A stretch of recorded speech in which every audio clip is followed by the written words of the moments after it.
As Generation 9 began, the meta was born and began to shift in form as players hit the ground running trying to abuse, solidify, or break the new gimmick, terrestrialization. Among the early meta, a couple Pokemon stood out apart from the rest. Pokemon like Goldango, Murkrow, Annihilate, Armarouge, and Meowscarada. But hiding just beneath the surface was a brand new gimmick we never expected to see.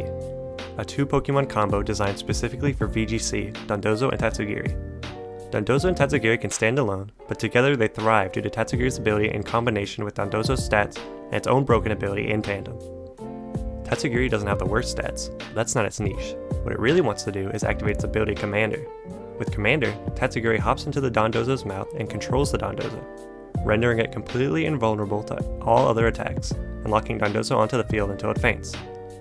It may not sound good to force yourself into a 2v1 situation on purpose in a doubles match, but there is a catch. When Tatsugiri hops into Dondozo's mouth, it grants Dondozo a 2x boost to all of its stats except for HP. Clearly this improves Dondozo, but that alone isn't what makes the combo great.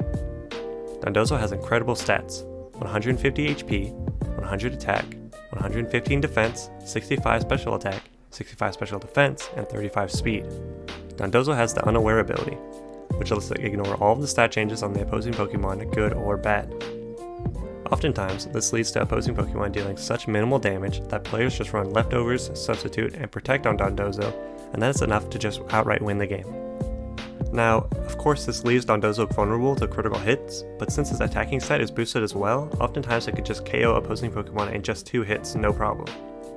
Given all of this information, Dondozo and Tatsugiri will be the absolute best combo in Generation 9, and dare I say, they will win many in-person official Pokemon tournaments all throughout Gen 9, regardless of the series rules, and they could even win Worlds. For some background on why I think this, let's talk about Generation 8 Colossal. Gen 8 included many new ways to take over the board state and just massacre the opponent's team, the most notable of which was Colossal. This behemoth of a mon absolutely abused the gimmick of the game and its Gigantamax move, G-Max Volcalith, which dealt 1/6 chip damage to all non-Rock-type mons on the field for 4 turns.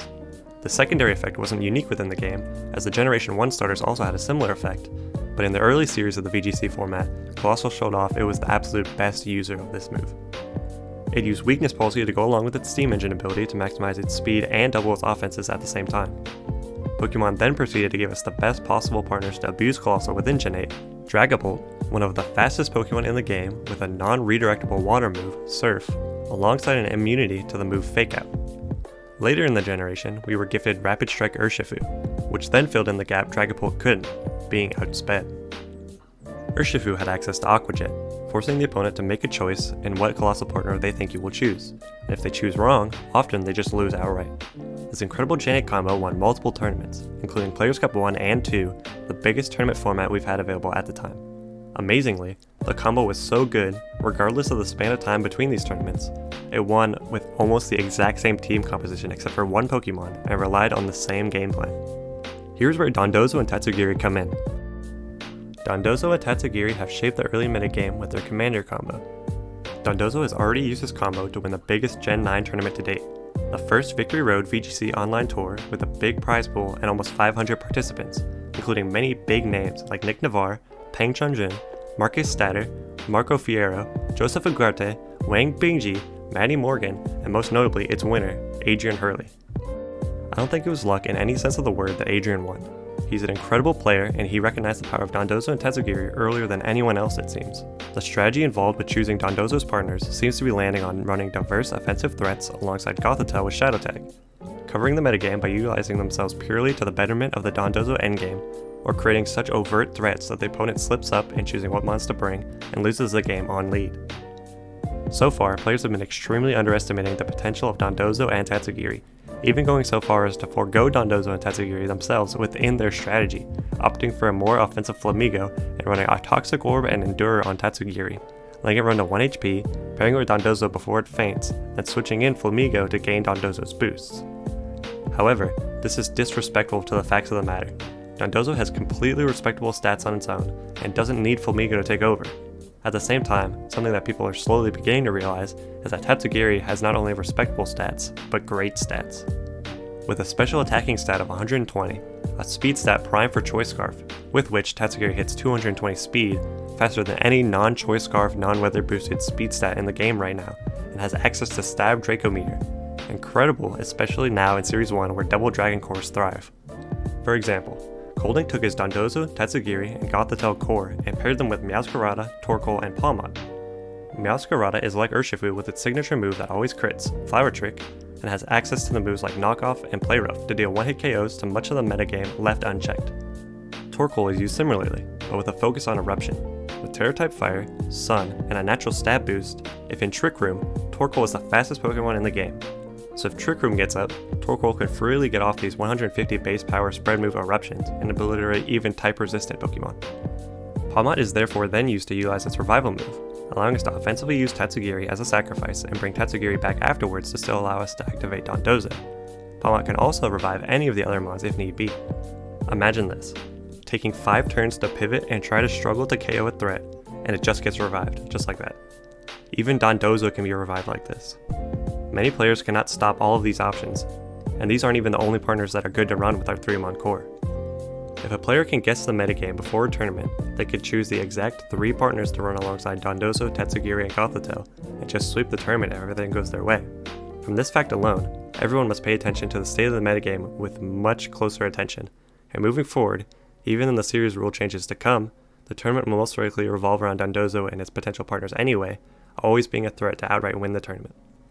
Dondozo's strength comes not only from its teammates, but its self-sustainability. Since Dondozo has the Unaware ability as we discussed, it can run an incredibly diverse move pool and succeed, since it will most likely be able to survive most any onslaught with the right support. Dondozo's move pool includes incredibly strong moves like Wave Crash, a 120 base power move, Heavy Slam, a potentially 120 base power move, or Earthquake, a multi-target 100 base power move. Dondozo also has access to a wide variety of defensive variant moves. A lot of the time, we can see Rest and Sleep Talk, Substitute, or Body Press. A move Dondozo always runs is its signature move Order Up. Order Up is reliant on the Tatsugiri form you use, which has no other effect other than changing Order Up's secondary effect. If you use its Curly form, Order Up boosts Dondozo's attack by +1, Droopy form boosts defense, and Stretchy form boosts speed. This all increases Dondozo's diverse move pool even further. Additionally, Dondozo can become literally any type it wants with Generation 9's gimmick, Terastallization, boosting either its defenses or offenses further. Since Dondozo is so incredibly flexible, it just cannot be countered outright. A Pokemon that has no direct counter, insane flexibility in partners and moveset, and an amazing ability, it's just destined to take over the metagame. In my mind, it's in the same position as Colossal, but even better. So, given that Dondozo has already won a massive tournament, what makes me so sure it will continue to be good?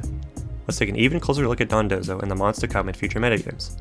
Right now, the DTG, or Dondozo Tatsugiri Gothitelle core, is paired with Meowscarada and Torkoal, giving us a solid Fire, Water, Grass core commonly seen in the past early metagames. This concept should be familiar to VGC players with more experience. Typically, a Fire, Water, Grass core consists of one of each typing, each building off each other's weaknesses. An example from Sword and Shield VGC is Incineroar, Rillaboom, and Tapu Fini. Incineroar lowers the attack set of the opposition with Intimidate, supplementing Rillaboom and Tapu Fini's defenses to enable their natural bulk, allowing them and itself to either pivot for their more offensive teammates or set up offenses themselves with Rillaboom's Priority Grassy Glide or Tapu Fini's Calm Mind set. This idea is essentially matched since we can set up TR for Torkoal and turn it into our HO threat. Our Meowscarada can be HO for the most part, because of the nature of our bulky water Pokemon in this scenario, Dondozo. Since Dondozo is so centralized, we need that extra offensive support to clear its way through the endgame. This idea is extremely similar to the incredibly successful Cinderace, Rillaboom, and Tapu Fini Fire, Water, Grass core in early Gen 8 VGC. So, this leaves us with one more Pokemon. What do we choose? This slot generally relies on the metagame shift. Since the Double Dragon and Dark plus Fairy type support options seem so prevalent at the moment, a good idea would be something like Sylveon or a Terra Fairy Steel type like Kingambit. Of course, in our real world example, Adrian opted for Palmot to bolster our other Pokemon and double down on the Dondozo idea, which is a great idea in its own right. What about moving forward? What if Paradox Mons were legal? What if Ruin Mons were legal? Or the box legendaries and god forbid the entire national dex? While we haven't seen much of the new Pokemon in action, we have to remember Dondozo also gets access to these teammates. In the past, Gothitelle has been an insanely good in-person tournament threat. Someone always seems to pull it out at the last moment and just smash the national dex formats. Historically, Gothitelle has 16 regional top cuts and 2 wins, and 4 international and world's top cuts and 2 wins here as well, since its release in 2011. Our most notable results here are the Worlds and IC wins, since those often take place in the point of the VGC season where restricted Pokemon are illegal. Its ability to trap and remove threats is undeniable, and notice here that in some years, Gothitelle only didn't appear in some Worlds and ICs since Mega Gengar, a Pokemon also with the Shadow Tag ability, was a better option with its ghost typing and offenses.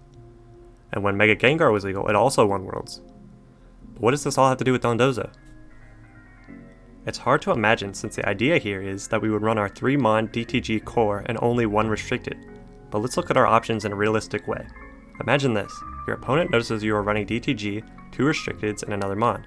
What's more important to your opponent, Dondozo or your restricteds? Clearly, the restricteds are a bigger threat. That's the entire point of them being limited to 2. And so your opponent addresses these threats in their lead, but you, being the incredibly smart and beautiful Dondozo player you are, also know this, and position yourself in a manner to try and remove these restricted threats, given of course in your team building you addressed each possible good restricted combination. We could fake out, put Pokemon to sleep, anything you can to try and stop your opponent's lead.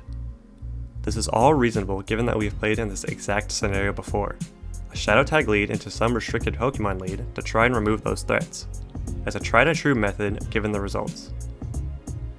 Now, note that no matter how much better the BST of these restricted Pokemon and their partners are than Dondozo's, we gotta remember here, this guy gets a 2 times Omniboost and can change his type to any type he wants with Terastallization. There's no way in the world you can convince me that there's a specific combination out there that can look Dondozo in the eyes after being completely neutered via Shadow Tag methods and still reliably KO Dondozo and clean up the endgame no problem. Let's look at some example calcs to show you how realistic this all really is.